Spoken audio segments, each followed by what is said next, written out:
Revenge films.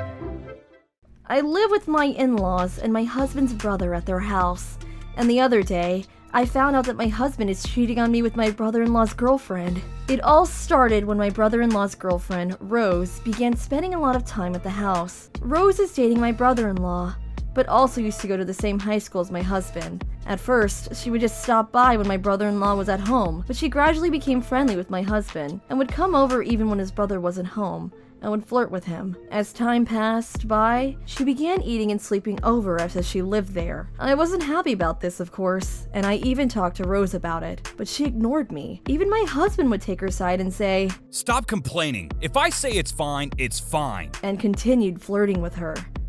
Rose's personality didn't help either. When I tried talking to her about it when my husband wasn't home, she told on me, "Your wife told me to stop coming over," and would cry like a drama queen. My husband was stupid for being fooled. "This is my house. You have no say in this." My husband would say to me, "Wait, I am your wife, right? Don't you think I have a right to be upset watching my husband flirt with another girl in front of me?" But I could tell that he was into Rose. She began coming over at dinner time. I would be making dinner after a long day at work, and she would just flirt with my husband and his brother like I didn't exist. My husband would use me to bring him tea, but even Rose started saying, "Hey, can you bring me some tea?" And it would annoy the hell out of me. She may have been my brother-in-law's girlfriend or whatever, but what kind of girl comes over every day and flirts with a married man in front of his wife, no matter how close friends they may be? My mother-in-law was the only one who understood me. She was upset with Rose coming over every day to eat our food and flirt with my husband, and talk to him about it, but he would get mad at me for it. "Hey, did you say something to my mother?" And gave me a dirty stare. I tried convincing him that Rose was in the wrong here. "Don't be jealous just because Rose is prettier than you," he would say in front of Rose and laugh about it with her. After she'd go home, I would ask, "Okay, imagine the reverse. If I had an old-time guy friend and we would flirt 24/7 in front of you, wouldn't it bother you?" And he would respond, "You don't have any guy friends." My husband had completely taken me for granted. Rose came over often, and we shortly became sexless. I didn't want to be used just for my body after he spent all day flirting with Rose, and he even told Rose about it. "Jill won't let me touch her recently because she's jealous of you." He would tell Rose about our private conversations and laugh about it with her. My stress levels were building up, and Rose would say, "Oh, what a shame. I wish there was something I could do for you," with a sweet and flirtatious voice that made me want to puke. I was pretty set on divorce around then. I was fed up with both Rose, who was flirting with my husband, and my husband, who was falling for her. So, I discussed this with my mother-in-law. She was his son after all, so I expected her to persuade me, but I was surprised when she immediately got on board and recommended that I do so. So, I acted immediately. I filled out my side of the divorce papers and handed them to him, and he seemed upset about it. It was way too late for that. It was almost laughable. I mean, did he think that he had both the pretty girl and the jealous wife on a leash or something? "What are you saying? It's you who I love." When I heard that, I just stared at him in awe. My mind was set, but I told him that I would think about it if he would tell Rose that this house was off limits. But he responded, "I can't do that. Don't make Rose pay for your jealousy." And that sealed the deal. He was still trying to argue his way out of the divorce when, "You fool!" my mother-in-law scolded my husband. She explained that the situation was ridiculous and yelled at him about Rose's lack of common sense. My husband couldn't argue back anymore and quietly signed the divorce papers.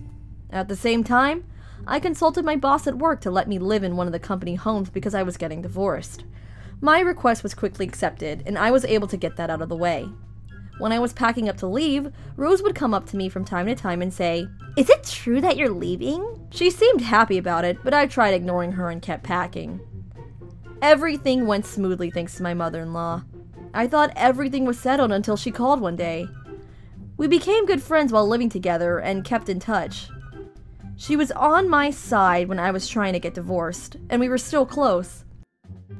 She asked me out for a cup of coffee and told me something shocking. She told me that Rose and my husband were deeper into the affair than I had thought, even from back when we were still married. Honestly, that wasn't that surprising, but I didn't try to press hard on that issue back then, because I was already set on divorce and just wanted to get out of the house as fast as possible. But her story didn't end there. It turned out that she was having an affair with my ex-father-in-law as well, basically all the men in the family. Honestly, I almost had some respect for her how she played all 3 men at once. "I divorced my husband," she said with a disappointed look on her face. She had caught them red-handed in the middle of their affair.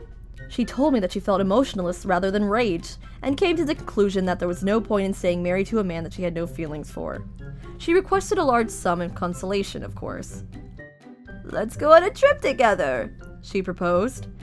I was happy that she seemed over the whole thing, and I felt she deserved it after everything she went through. So I replied, "Yeah, take me with you." She expected me to agree, and had brought some brochures along with her. We discussed her trip, but she also told me how crazy it was back at the house. Rose was pregnant, but didn't have any idea whose baby it was. She was having a 3-way affair, so she didn't know which man's child she was going to give birth to. On top of that, they all had the same blood type, and look alike, so the only way to be sure was to get DNA tested.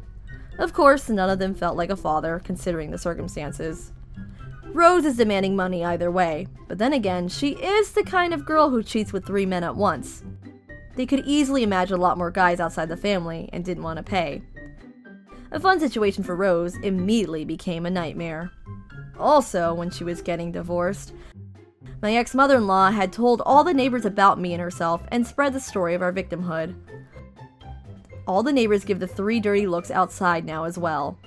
I didn't have any hard evidence about my husband's affair, so all I got was a divorce at the time, but my ex-mother-in-law told me, "You know, you have 3 years to file for consolation. Even if you find out about the affair afterwards, you should definitely charge Rose and your ex-husband. I'll have my lawyer help you out, okay?" I was surprised at how nice she was, considering it was her son that we were talking about, but I plan to do exactly as she told me, and file for consolation after this. Rose will now be charged from both of us. Serves her right. I'm gonna squeeze every last penny out of her. And once I get the money, it'll be my turn to invite my ex-mother-in-law on a trip. How was today's video? If you enjoyed it, please subscribe, like, and leave a comment. Stay tuned for more.